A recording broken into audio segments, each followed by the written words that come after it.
একদিন রাতে আমি রান্নাঘরে কাজ করছিলাম। তখনই হঠাৎ আমার শ্বশুর রান্নাঘরে এসে আমাকে পেছন দিক থেকে ধরে নিলেন। ধাক্কা দিয়ে তেলের সাথে লাগিয়ে পিছন থেকে আমার সাথে কিছু একটা করতে চাইলেন। আমি বললাম, বাবা আপনি আমার সাথে কি করছেন? আমি আপনার মেয়ের মতো। শ্বশুর বলল, চুপ, একদম চুপ। আমি যা করছি তা আমাকে করতে দেয়। তোমার সাথে এগুলো আমার অনেক দিনের শখ। তোমার এই পাগল করা রূপ দেখলে আমি কেমন যেন হয়ে যায়। বাবা আমি আপনার ছেলেকে সব বলে দেব, আমার ছেলে তোমার কোনো কথা বিশ্বাস করবে না। এই বলে শ্বশুর আমাকে যা করল তা শুনলে বন্ধুরা তোমাদের পানি চলে আসবে, তাই তোমাদের দুটি পায়ে ধরে বলি গল্পটি শেষ পর্যন্ত দেখো, তাহলে তোমার গল্পের আসল মজা পাবে। মাত্র 3 দিন হয়েছে আমার বিয়ে হয়েছে। শুরু থেকেই আমার শ্বশুর আমার নাম ধরে ডাকতেন। শ্বশুর বাড়িতে শুধুমাত্র আমার স্বামী আর শ্বশুর থাকতেন। বাসর রাতে আমার স্বামী আমাকে বিশেষভাবে বলেছিল যে আমার বাবা খুব রাগী স্বভাবের মানুষ, তাকে কোনো কথাতেই কখনো না বলবেন না, না হলে তিনি খুব রাগ করেন এবং উল্টাপাল্টা কাজ করে বসেন। আর এই 3 দিনে আমি সেটাই দেখছি। যখনই আমার শ্বশুর আমার স্বামী সুবীরকে ডাক দিতেন তখনই আমার স্বামীর মুখের রং যেন ফ্যাকাশে হয়ে যেত। সে খুব ঘাবড়ে গিয়ে তাড়াতাড়ি করে ঘর থেকে বাইরে বেরিয়ে শ্বশুর ঘরে চলে যেত। আমার স্বামী সুবীরের এই রকম ভীত চেহারা দেখে শ্বশুরের প্রতি আমার হৃদয়ে বিরক্তি ভাব ছিল। কারণে অকারণে তিনি তো সব সময় রেগে থাকতেন। বিয়ের 3 দিন পরে চতুর্থ দিন সকালে সুবীর আমাকে বলল, আজকে তোমাকে বাইরে ঘুরতে নিয়ে যাব। তার এই কথা শুনে আমি অনেক খুশি হয়েছিলাম। কিছু সময় পরেই আমার শ্বশুর চিৎকার করে সুবীরকে ডাকলেন। তার ডাক শুনে আমার স্বামী তাড়াতাড়ি করে ঘর থেকে বাইরে বেরিয়ে সুরের ঘরে চলে গেল। একটু পরেই আমি শ্বশুর ঘর থেকে শ্বশুরের চিৎকার চেঁচামেচির আওয়াজ পাচ্ছিলাম। তিনি আমার স্বামীকে বলছিলেন, 3 দিন বিয়ের ঝামেলায় শেষ হয়ে গেল। তুই জানিস তো যে ফ্যাক্টরিতে তো না থাকার ফলে কতটা লোকসান হচ্ছে। তারপরও তুই আজকে আবার ছুটি নিয়ে বাড়িতে বসে আছিস।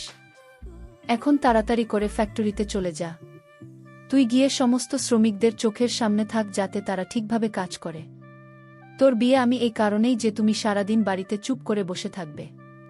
আর তোর স্ত্রীকেও বলে যে রান্নাঘরের দায়িত্ব যেন সামলে নেয়। বাড়িতে তো আর কোনো মহিলা নেই যে রান্নাঘরের দায়িত্ব নেবে। এটা শুনে আমার খুব রাগ হয়েছিল, কেননা সবে মাত্র 3 দিন হয়েছে আমাদের বিয়ে হয়েছে। আর এই 3 দিন আমি নাস্তা বানিয়ে দিয়েছিলাম।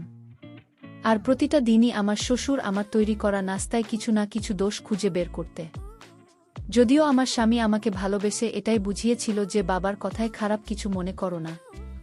3 দিন তো আমি এই চিন্তাতেই ডুবেছিলাম যে শ্বশুরের মেজাজ সবসময় এরকম থাকে কেন, কিন্তু যে চিৎকার চেঁচামেচি আজকে তিনি শুরু করেছেন তাতে আমি খুব ঘাবড়ে গেলাম। কিছুক্ষণ পরে আমার স্বামী মুখ কালো করে ঘরের মধ্যে এসে বলল, আমাকে ক্ষমা করে দাও, আমাকে এখনই ফ্যাক্টরিতে যেতে হবে। আমি তাকে সান্ত্বনা দিয়ে বললাম, ঠিক আছে, কোনো ব্যাপার না, আগে কাজ বাইরে না হয়, আমরা অন্যদিন ঘুরতে যাব। আমি আমার মনের কষ্ট সুবীরকে বুঝতে দিলাম না। এরপরে সবই রেডি হয়ে নিজেদের ফ্যাক্টরিতে চলে গেল। আর আমি রান্নাঘরে এসে বাসনপত্র ধুতে শুরু করলাম। বিয়ের মাত্র 4 দিন পরেই আমাকে বাড়ির রান্নাবান্নার দায়িত্ব নিতে হলো। সাথে সাথে বাড়ির সমস্ত কাজ আমাকেই করতে হলো। আমার শ্বশুর চাকরানীকেও কাজ থেকে তাড়িয়ে দিলেন।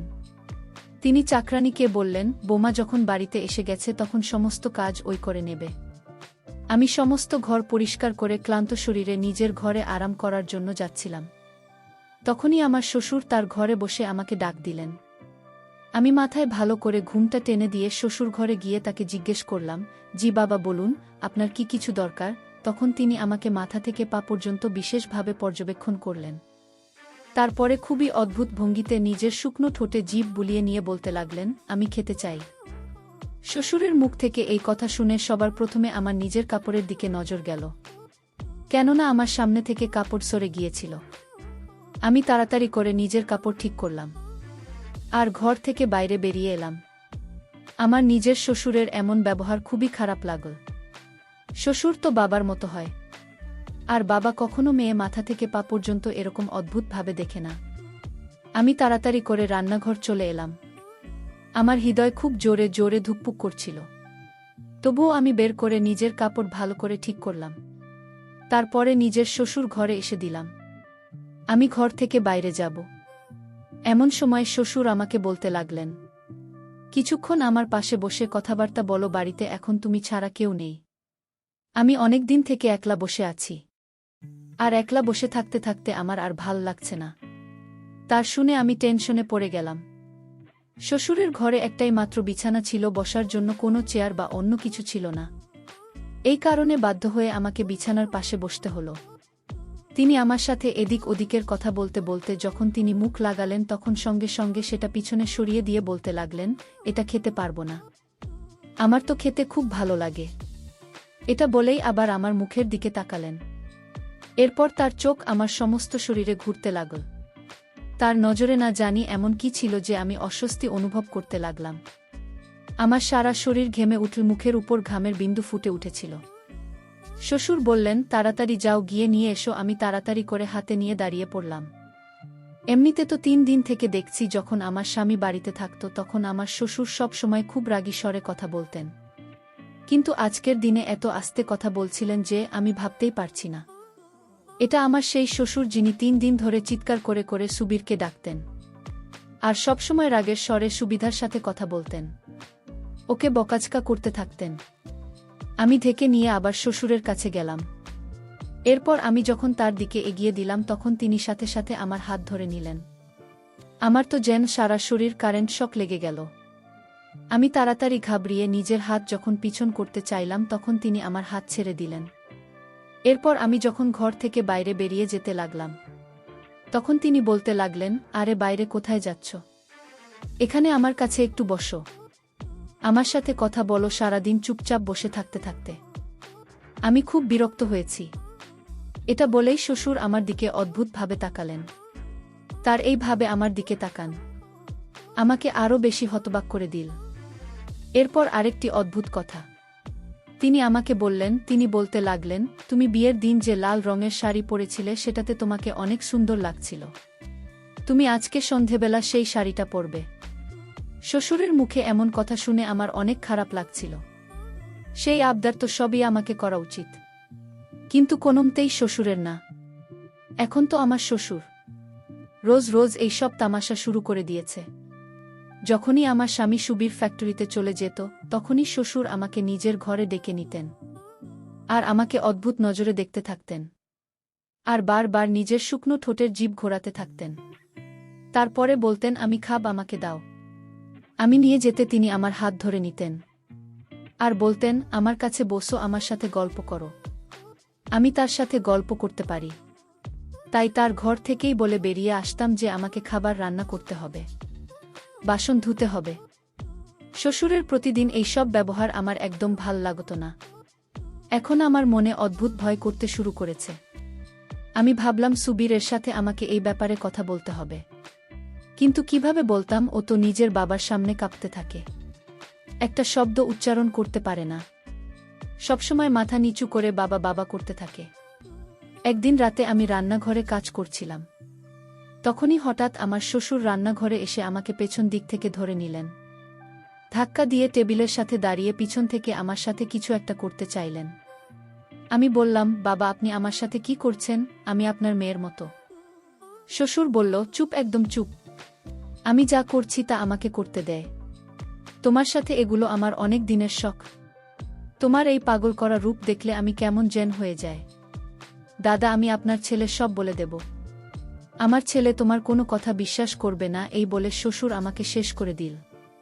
আমি অনেক কষ্ট করেও নিজের সম্মান বাঁচাতে পারলাম না। কিছুক্ষণ পর ক্লান্ত হয়ে আমার ঘরে চলে এল। আমার ঘরে এসে আমি ঘরের দরজা বন্ধ করে নিলাম, দরজার ছিটকানি লাগিয়ে বিছানায় বসে পড়লাম। দুশ্চিন্তায় আমার মাথা কাজ করছিল না, আমার পুরো শরীর কাঁপছিল। আমি কল্পনাও করতে পারিনি যে আমার শ্বশুর আমার সাথে এরকম কোনো কিছু করতে পারে। আমার চোখ থেকে জলের ধারা বইতে লাগল। আমি মনে মনে ভেবে নিয়েছি যে আমাকে সুবিধার সাথে এই ব্যাপারে কথা বলতেই হবে। আবার মনে মনে ভাবলাম যে যদি সব সত্য কথা বলে দিই তাহলে সুবীর আমাকে ডিভোর্স দিয়ে দেবে।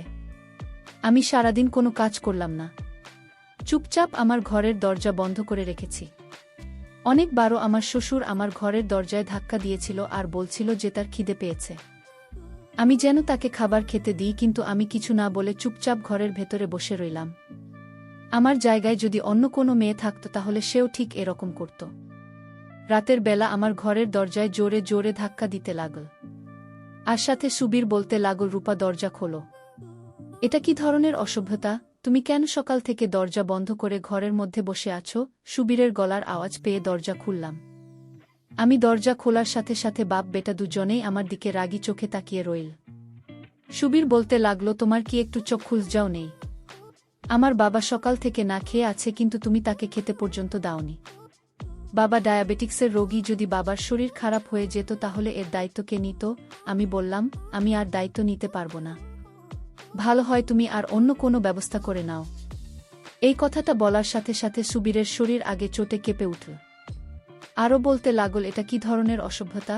ও দিক থেকে আমার শ্বশুর বলতে লাগলেন, দেখেছিস বিয়ে হয় এখনো 7 দিনও হয়নি, এতেই মেয়ে নিজের রং দেখাতে শুরু করে দিয়েছে। আমি আগে থেকেই জানি যে মেয়েরা বিয়ের পর এরকম করে, আর আলাদা হওয়ার স্বপ্ন আগে থেকেই নিজের চোখে সাজিয়ে রাখে, কিন্তু বিয়ের 7 দিন পরে এরকম করতে পারে, এটা আমার জানা ছিল না। আমার স্বামী বলতে লাগলো, আজকে তুমি এই কথা বলে ফেললে রূপা, কিন্তু এরপর যদি কখনো ভুল করেও এই কথা বলো তাহলে আমি তোমাকে ডিভোর্স দিয়েই বাড়ি থেকে বের করে দেব। স্বামী মুখে এই কথা শুনে আমার মুখের রং ফ্যাকাশে হয়ে গেল। আমার বাবার বাড়ির অবস্থা খুবই গরিব, আর আমরা 6 বোন ছিলাম। আমার বাবা অনেক কষ্টে যৌতুকের টাকা জোগাড় করে মেয়ের বিয়ে দিচ্ছিলেন। তাই আমার মা আমাকে বিদায়ে আমাকে এটা বলে দিয়েছিলেন যে কখনো লড়াই ঝগড়া করে শ্বশুরবাড়ি থেকে ফিরে আসিস না। নিজের স্বামী আর শ্বশুরের সমস্ত কথা মেনে নিশার নিজের সংসারের ভালো করে দেখাশোনা করিস। কিন্তু যা কিছু আমার শ্বশুর আমার কাছে চাইতো সেটা আমি কোনোমতেই করতে পারবো না। তার অদ্ভুত ব্যবহার আর বদমাইশি দিনের পর দিন বাড়তে লেগেছিল। সেই সময় সুবীর এতটাই রেগেছিল যে যদি আমি ওর বাবা এসব কথা বলতাম তাহলে নিশ্চিত ও আমাকে মিথ্যাবাদী ভাবত। আমি কোনো উত্তর না দিয়ে বিছানার উপরে বসে পড়লাম। আমার শ্বশুর বলতে লাগলেন, সুবীর বোমাকে শেষবারের মতো বুঝিয়ে দেয় যে ও যেন নিজের মাথা ঠিক রাস্তায় নিয়ে আসে, না হলে আমি কি ওর বাবার সাথে কথা বলবো আর ওর বাবাকে বলব যে সামলাও নিজের মেয়েকে। এটা বলেই আমার শ্বশুর ঘর থেকে বেরিয়ে গেল। আমি রাগী চোখে শ্বশুরের দিকে তাকালাম। সুবীর বলতে লাগল, কি ঝামেলা শুরু করেছ তুমি? তোমার ঘাড়ে তো আর 10 জন মানুষের বোঝা চাপিয়ে দেওয়া হয়নি যে তুমি সামলাতে পারছে না। আরে আমার বাবা তো একাই আছে, বাড়িতে না আছে কোনো ভাই না আছে বোন, এরকম ঝুট ঝামেলা সংসারের স্বপ্ন তো সব মেয়েরাই দেখে, যাতে তাদের উপরে বেশি দায়িত্ব না চাপে। আমি আমার স্বামীকে বললাম, আজ যদি আমার শাশুড়ি আর দেওর ননদ থাকত তাহলে আজকে যে অবস্থার মধ্যে দিয়ে যাচ্ছি সেই অবস্থার মধ্যে দিয়ে আমাকে যেতে হতো না। আমার কথা শুনে সুবীর আমার দিকে রাগী চোখে তাকিয়ে বলতে লাগল, কি এমন অঘটন ঘটিয়ে ফেলেছে আমার বাবা? তোমাকে তো শুধু দুবেলা খাবারই তাকে দিতে হয়, সেটা ও তোমার কাছে বোঝা মনে হচ্ছে। দেখো, আমি বাড়িতে ঝগড়াঝাঁটি একদমই পছন্দ করি না।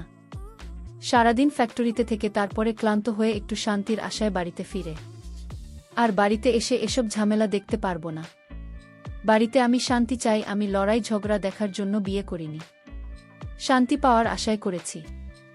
আমি বললাম, সুবীর একটা কাজ করো, তুমি তোমার বাবার বিয়ে দিয়ে দাও। আমার এটা বলার সাথে সাথে একটা জোরে থাপ্পড় সুবীর আমার মুখে মেলে দিয়ে বলল, লজ্জা করে না তোমার এই সব কথা বলতে? বাবা এখন বয়স আছে বিয়ে করার। আমার বাবার দুবেলার খাবার ও কি তোমার কাছে এতটা বোঝা হয়ে গেছে যে তুমি সেটাও রান্না করতে পারছো না? আমি বললাম, তুমি আমার কথা বুঝতে পারছো না। সুবীর বলতে লাগল, এটা আর কি এমন কথা যে আমি বুঝতে পারবো না? আমার বাবার বয়স 60 বছর, তিনি মরার দিকে পা বাড়িয়ে রেখেছেন। তার উপর তার ডায়াবেটিক্স আছে, ব্লাড প্রেশার আছে, আর তুমি চাইছো এই বয়সে আমার বাবা একটা মেয়ের দায়িত্ব সামলাবে? এখন আমি আমার স্বামীকে কিভাবে বোঝাব যে ওর বাবা নিজের ছেলের বউয়ের দিকে কুঞ্জ দিয়ে রেখেছে? আমি বললাম, তুমি বিয়ে দিয়ে দাও, আমি তোমার বাবা মা দুজনেই দায়িত্ব সামলে নেব। আমার কথা শুনে অদ্ভুত হাসি হেসে বলতে লাগল, একে তুমি আমার বাবার খাবার রান্না করতে পারছো না, তার উপরে তুমি আমার সৎ মায়ের দায়িত্ব সামলানোর কথা বলছো। এই বাড়ির ব্যবসা ফ্যাক্টরির সমস্ত কিছুই বাবার নামে। যদি কেউ তার স্ত্রী হয়ে এসে পড়ে তাহলে হয়তো সে সমস্ত কিছু নিজের নামে করে নিতে পারে, তারপরে আমাকে আর তোমাকে ধাক্কা দিয়ে বাড়ি থেকে বের করে দেবে। বাবার রাগ তো তুমি ভালোভাবেই জানো, যখন তিনি রেগে যান তখন তার হুঁশ জ্ঞান থাকে না। তাই তো আমি চুপচাপ বাবার কথা শুনি। তুমি ভুল করেও বাবার বিয়ের কথা উচ্চারণ করবে না। এটা বলেই ঘর থেকে বেরিয়ে গেল। এখন আমি চিন্তা করতে লাগলাম যে এখন আমার কি করা উচিত। আমি প্রতিদিন আমার শ্বশুর এরকম অসভ্যতা সহ্য করতে পারব না। আর বাবার বাড়ি ফিরে যাওয়ার অর্থ হলো আমি আমার সংসার নষ্ট করে ফেলব। আমাদের মতো মেয়েরা কত অসহায় হয়, যাকে নিজের সংসার বাঁচানোর জন্য কত কিছু সহ্য করতে হয়। এখন যদি আমি ডিভোর্স নিয়ে বাবার বাড়ি ফিরে যাই তাহলে আমার বিয়ে হবে না। উপরন্তু আমি ডিভোর্স হয়ে বাবার বাড়িতে ফিরে গেলে আমার ছোট বোনের সম্বন্ধ আসা বন্ধ হয়ে যাবে। এসব কথা ভেবে কষ্ট আমার কান্না এসে গেল। আমি নিজের শাড়ির আঁচল দিয়ে চোখের জল মুছেছিলাম। তখনই হঠাৎ সুবীরের আওয়াজ এলো, বলতে লাগল, রূপা তাড়াতাড়ি করে বাইরে এসো আর নাস্তার জন্য পরোটা বানিয়ে দাও। বাবার দোকানের খাবার একদমই হজম হয় না। আমি বাইরে গিয়ে নাস্তা বানালাম, তারপর ঘরের মধ্যে সেটা নিয়ে এলাম। আমি সেদিনও খাবার খাইনি, কিন্তু সুবীর একবারও আমাকে জিজ্ঞেস করেনি যে তুমি ও তো সারাদিন না খেয়ে আছো, এখন তাড়াতাড়ি করে খাবার খেয়ে নাও। পুরুষেরা কখনো স্ত্রীদের পরোয়া করে না, তাদের শুধু নিজের কাজ নিয়ে ব্যস্ত থাকে। সুবীরের ব্যবহার ও সেই রকম ছিল যেরকম বেশিরভাগ পুরুষের হয়। আমি তারপর থেকে নিজের মুখ বন্ধ করে নিলাম। সুবীর ফ্যাক্টরিতে চলে যাওয়ার সাথে সাথে আমার শ্বশুর আমাকে চিৎকার করে ডাকতে লাগল। আমি খুব বিপদে পড়ে বাধ্য হয়ে তার ঘরে গেলাম। আমাকে দেখেই তিনি অদ্ভুতভাবে হাসতে লাগলেন আর বললেন, তুমি কি ভেবেছিলে যে তোমার শরীরের নেশা আমার ছেলের মাথার উপরে উঠে আছে আর তোমার জন্য আমাকে ছেড়ে দেবে আর আমার থেকে আলাদা হয়ে তোমাকে আলাদা বাড়িতে নিয়ে যাবে? নিজের চিন্তাভাবনা বদলে নাও। আমি ভালোভাবে উপরে কন্ট্রোল করে রেখেছি। চাইলেও কোথাও যেতে পারবে না, আর না তুমি কোথাও যেতে পারবে। এই জন্যই তো আমি কোনো বড়লোক বাড়ির মেয়ের সাথে আমার ছেলের বিয়ে দিইনি, যাতে সে আমার ছেলেকে ছেড়ে দিয়ে যেতে না পারে। এই কারণেই তো তোমাকে ওর বউ বানিয়ে নিয়ে এসেছি। কারণ আমি জানি তোমার বাবার অবস্থা এতটাও ভালো নয় যে সে একবার তোমাকে বিয়ে দেওয়ার পরে আবার তোমাকে বাড়িতে ফিরিয়ে নিয়ে যেতে পারবে বা তোমার জন্য আলাদা কোনো বাড়ির ব্যবস্থা করতে পারবে। এখন তুমি যদি ভালোভাবে নিজের জীবন কাটাতে চাও তাহলে আমি যা বলবো তোমাকে সেটাই করতে হবে। তার কথা শুনে আমি ভীষণ টেনশনে পড়ে গেলাম। তখন তিনি আরও বলতে লাগলেন, যাও গিয়ে আমার জন্য তৈরি করো। তার মুখের এই শব্দটা আমার ভেতরে আগুন লাগিয়ে দিত। আমার মন চাইতো আমি নিজেকে শেষ করে ফেলি। এতটা জঘন্য আর অসম্মানের জীবন আমি সহ্য করতে পারছিলাম না। আমি এখন এটাই করতে শুরু করলাম যে শ্বশুরের খাবার ঘরে পৌঁছে দিয়েই আমি তাড়াতাড়ি করে বাইরে বেরিয়ে আসতাম। ভুল করেও তার ঘরে বসতাম না আর না তার সাথে কোনো কথা বলতাম। বেশিরভাগ সময় আমি নিজের ঘরের মধ্যেই থাকতে লাগলাম। একদিন তো শ্বশুর সমস্ত সীমাই পার করে দিলেন, তিনি সুবীর পরোয়া করলেন। রাতে সবাই মিলে খেতে বসেছিলাম। আমি আমার শ্বশুরের আদেশ অনুযায়ী বিরিয়ানি বানিয়েছিলাম। বিরিয়ানি খেতেও খুব ভালো হয়েছিল, কিন্তু শ্বশুর খাবার খাওয়ার সময় বলতে লাগলো, আজকে তো বোমা আমার মন খুশ করে দিয়েছে, সে দারুণ মজার বিরিয়ানি বানিয়েছে। সুবীর তার কথা শুনে হাসতে লাগল আর আমার দিকে লাজুক চোখে তাকাতে লাগল, কিন্তু শ্বশুরের কথা শুনে আমি একটু খুশি হইনি। এরপর শ্বশুর ৫,০০০ টাকা বের করে আমার দিকে এগিয়ে গিয়ে বলল, এই নাও তোমার পুরস্কার, এটা রেখে দাও। কিন্তু আমি না করে দিয়ে বললাম, আমি শুধু আমার কর্তব্য পালন করেছি, আমি এটা চাই না। আমি নিষেধ করলাম, কিন্তু সুবীর আমার দিকে ঘুরতে লাগল আর বলল, বাবা খুশি হয়ে দিচ্ছেন, তুমি না করো না, রেখে দাও। না চাই তো আমাকে ওই ৫,০০০ টাকা নিতে হলো। আমি থালা ওঠানোর জন্য যখনই দাঁড়ালাম তখন আমার শ্বশুর দাঁড়িয়ে গেলেন। আমার দিকে গিয়ে আমাকে নিজের বুকে জড়িয়ে নিলেন, আমার মাথায় হামি খেলেন। এটা দেখে আমি এমন হয়ে গিয়েছিলাম যেন আমি কোনো পাথরের মূর্তি। শ্বশুর বলতে লাগলেন, আমি তোমার এই পরিবর্তন দেখে খুব খুশি। এরকম যদি থাকো তাহলে খুব তাড়াতাড়ি আমার হৃদয়ে জায়গা বানিয়ে নেবে। এটা বলেই তিনি নিজের ঘরে চলে গেলেন। আমি সুবীর দিকে এখন জোরে তাকিয়ে রইলাম, কিন্তু ওর মনের কোনো প্রভাব দেখতে পেলাম না। কিন্তু আমার এই জিনিসটা খুব খারাপ লেগেছিল। আমি সুধীরকে বললাম যে এটা আবার কী রকম ব্যবহার, আমি তার নিজের মেয়ে না, তার উচিত আমার থেকে দূরত্ব বাড়িয়ে কথা বলা। তার কি অধিকার আছে আমাকে এভাবে নিজের বুকে জড়িয়ে নেওয়ার? ভগবান তো একটা বয়সের পরে বাবার মেয়ে দূরত্ব বানিয়ে রাখার কথা বলেন। আমার এই কথা শুনেই রেগে গিয়ে বলতে লাগল, তুমি এত জঘন্য চিন্তাভাবনার মানুষ হতে পারো এটা আমি স্বপ্নেও ভাবতে পারিনি। আমার বাবা তোমাকে নিজের মেয়ের মতো মনে করেন, এতে কি এমন মহাভারত অশুদ্ধ হয়েছে? তিনি তোমাকে শুধু একটু স্পর্শ করেছেন আর তোমার মাথার উপরে নিজের ভালোবাসা প্রকাশ করেছেন। তুমি খুব অদ্ভুত মেয়ে, তুমি বাবার হৃদয়ে নিজের জায়গা না বানিয়ে প্রতিটা কথা তার উপর বিরক্তি প্রকাশ করো। সুবিধের শব্দে আমাকে এসব কথা বলছিল। আরও বলতে লাগল, ভগবানকে ধন্যবাদ দাও যে বাবা এই কথা শুনতে পায়নি, না হলে খুব বড় বিপদ আমার মাথার উপর এসে পড়ত। তারপর আঙ্গুল উঠিয়ে আমাকে শাসিয়ে বলতে লাগল, আমি তোমাকে শেষবারের মতো বোঝাচ্ছি, রূপা নিজে ব্যবহার বাবার সাথে ঠিক রাখো। আমি কান্না করতে করতে বললাম, সবই আমার সহ্যক্ষমতা শেষ হয়ে গেছে। এখন তুমি একটা কাজ করো, যে হয় আমাকে ডিভোর্স দিয়ে দাও, আর না হলে নিজের বাবার বিয়ে দিয়ে দাও। এটা বলেই আমি ঘরের ভেতর চলে গেলাম। কিছু সময় পরেই বাড়ির দরজায় বেল বেজে উঠল। তারপরেই বাইরে চিৎকার চেঁচামেচির আওয়াজ আসতে লাগল। আমি বাইরে এসে জানতে পারলাম যে আমার একটা দেবর আছে যে আমেরিকায় গ্র্যাজুয়েশন করার জন্য গিয়েছিল, আর সে সেখান থেকে ফিরে এসেছে, তাও নিজের স্ত্রীকে সাথে করে নিয়ে। আমার দেবর সেখানেই বিয়ে করে নিয়েছিল বলে আমার শ্বশুর দেবরের উপর খুবই রেগেছিল। এই কারণে ওকে এতদিন বাড়িতে আসার অনুমতি দেয়নি। আর আমিও জানতাম না যে সুবীরের কোনো ভাই আছে। আমি ওদের দুজন স্বামী স্ত্রীকে দেখে অবাক হয়ে গিয়েছিলাম। আমার শ্বশুর এখনও রেখে দাঁড়িয়েছিলেন। তিনি বলতে লাগলেন, যদি নিজের পছন্দমতো বিয়ে করেছিলি তাহলে ওকে এখানে কেন নিয়ে আসছিস, ওখানেই থাকতে। দেব হাত জোর করে নিজের বাবার কাছে ক্ষমা চাইতে লাগল। তখন সুবীর ওর বাবাকে বলল যে, বাবা শান্ত হও, যা হওয়ার ছিল তা হয়ে গেছে। রমন, তাকে ক্ষমা করে দাও। আমার কপাল ভালো যে আমার যাও এসে গেছে।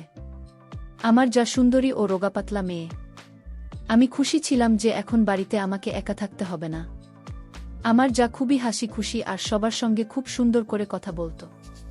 অল্পদিনেই আমার সাথে মিলেমিশে গেছিল। মতো সুবীরের সাথে ফ্যাক্টরিতে যেতে শুরু করেছিল। এখন আমার শ্বশুরের নজর আমার দিক থেকে সরে আমার যা এর দিকে গেল। এক রাতে খাবার খাওয়ার সময় শুধু বলতে লাগলেন যে এখন থেকে আমার সমস্ত কাজ আমার ছোট বোমা করবে। সেও খুশিতে রাজি হয়ে গেল আর বলতে লাগল, ঠিক আছে বাবা, আপনার যা কিছু প্রয়োজন আপনি আমাকে বলে দেবেন। মতো বইয়ের কথা শুনে খুব খুশি হয়েছিল। কিছুদিন পরে আমার যা বিমলা যখন শ্বশুর ঘর থেকে বাইরে এল, তখন ওকে দেখে খুব ক্লান্ত মনে হচ্ছিল ও নিজের মুখের ঘাম হচ্ছিল। আমার আর বোঝার বাকি রইল না যে কোনো কষ্টের মধ্যে দিয়ে পার হচ্ছে। বিমলা চুপচাপ রান্নাঘরে এসে বাসনপত্র ধুতে লাগল। আমি জিজ্ঞেস করলাম, কি হয়েছে তোমার? তখনও বলতে বলল, বাবার অভ্যাস খুব অদ্ভুত। সে অদ্ভুত নজরে আমাকে দেখতে থাকে, কখনো কখনো হাত ধরে নেয়, কখনো কখনো হঠাৎ করে বুকে জড়িয়ে নেয়, কখনো কখনো শ্বশুর এমন সব অদ্ভুত কথা বলতে থাকে যা শুনে আমার কানের লতি পর্যন্ত লাল হয়ে যায়।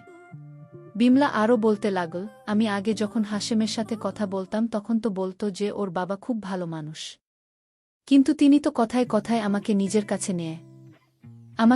কাছে নেওয়ার চেষ্টা করে। আমার এইসব একদমই ভাল লাগে না। আমি বললাম, এই দুই ভাই কখনো নিজের বাবার কথা অমান্য করে না। আমিও এই কষ্টের মধ্যে দিয়ে পার হয়েছি, কিন্তু সুবীর কখনোই আমার কথা বিশ্বাস করেনি। বিমলা বলতে লাগল, কিন্তু আমি তোর অনন্তকে পরিষ্কার বলে দেব যে যদি ওর বাবা এরকম ব্যবহার করতে থাকেন তাহলে ওকে বলব যে ও যেন আমাকে অন্য বাড়িতে নিয়ে যায়। বাড়িতে আবার সেই ঝগড়া শুরু হয়ে গেল যেটা আমার আর সুবীর মধ্যে হতো। রমন্ত বলতে লাগল, আমি তোমার সাথে 2 বছর বাইরে দেশে একা থেকেছি, এখন এখানে এসে মাত্র 45 দিন। বাবার জন্য খাবার রান্না করছো কি? আবার নতুন ড্রামা শুরু করে দিয়েছে। ওদের মধ্যে সেই সব ঝগড়ায় হতে লাগল যেটা সুবিধার সাথে আমার হতো। বিমলা হাসিমের কাছে ডিভোর্স চাইতে লাগল। সেই রাতে সুবীর যখন ঘরের মধ্যে এল তখনও চুপচাপ হয়ে রইল। আমি বললাম যে, সুবীর, এখনও তুমি এটাই বলব যে আমি ভুল ছিলাম। যে অভিযোগ আমি বাবাকে নিয়ে করতাম সেটাই আজকে বিমলাও করছে। এর মানে কোথাও না কোথাও বাবাই ভুল করছে। আমি তোমায় সত্যি বলছি, বাবা একজন স্ত্রী দরকার। যদিও তার বয়স 60 বছর হয়ে গেছে, তোমাদের উচিত ছিল নিজের মায়ের মৃত্যুর কিছুদিন পরেই তার বিয়ে দিয়ে দেওয়া। তাহলে তিনি সত্যিই আমাদের নিয়ে ভাবতে পারতেন। আমার কথা হয়তো এখন সবই বুঝতে পেরেছে। পরের দিনও নিজের বাবাকে দ্বিতীয় বিয়ের জন্য বলল। তখন প্রথমে তো তিনি বিরক্তি ভাব দেখিয়ে বলতে লাগল, আমি এই বয়সে বিয়ে করব? তোদের কি মাথা খারাপ হয়ে গেছে? সুবীর বলল, একটা বিধবা মহিলা আছে, যদি তুমি চাও তাহলে এতে কোনো সমস্যা নেই। সেই মহিলার বয়স এখন 40-এর উপরে হবে, আর সে ভাইয়ের জয়ে খুব কষ্টে নিজের জীবন কাটাচ্ছে। প্রথমে তো বাবা অনেক দম দেখালেন, কিন্তু তারপরে 2-4 দিন পরে নিজেই বলতে লাগলেন যে ঠিক আছে আমি বিয়ে করে নিচ্ছি। কিছুদিন পরেই তার সাথে আমার শ্বশুরের বিয়ে হয়ে গেল। এতেই পার্থক্য হলো যে বাড়ির পরিবেশ অনেকটা ভালো হয়ে গেছে। সুবীর এখন নিজে আমাকে বলতো যে তুমি ঠিকই বলেছিলে বাবা, একজন স্ত্রী দরকার ছিল। আমার নতুন শাশুড়ি শ্বশুরের খুব সেবা করতেন। আর এখন শ্বশুর নজর আমাদের দিকে তেমনভাবে উঠত না। আমাদের সমাজে এই জিনিসও খুব সাধারণ হয়ে গেছে যে যদি বাবার বয়স বেশি হয়ে যায় তাহলে সন্তান তাদের দ্বিতীয় বিবাহ দিতে চায় না, যার কারণে পরিবারে আসা নতুন বউকে এই ধরনের সমস্যায় পড়তে হয়, যে রকম সমস্যায় আমাকে আর বিমলাকে পড়তে হয়েছিল। বন্ধুরা, তোমাদের কাছে বিনীত অনুরোধ, গল্পটি যদি তোমাদের ভালো লেগে থাকে তাহলে অবশ্যই চ্যানেলটি সাবস্ক্রাইব করে রাখবে।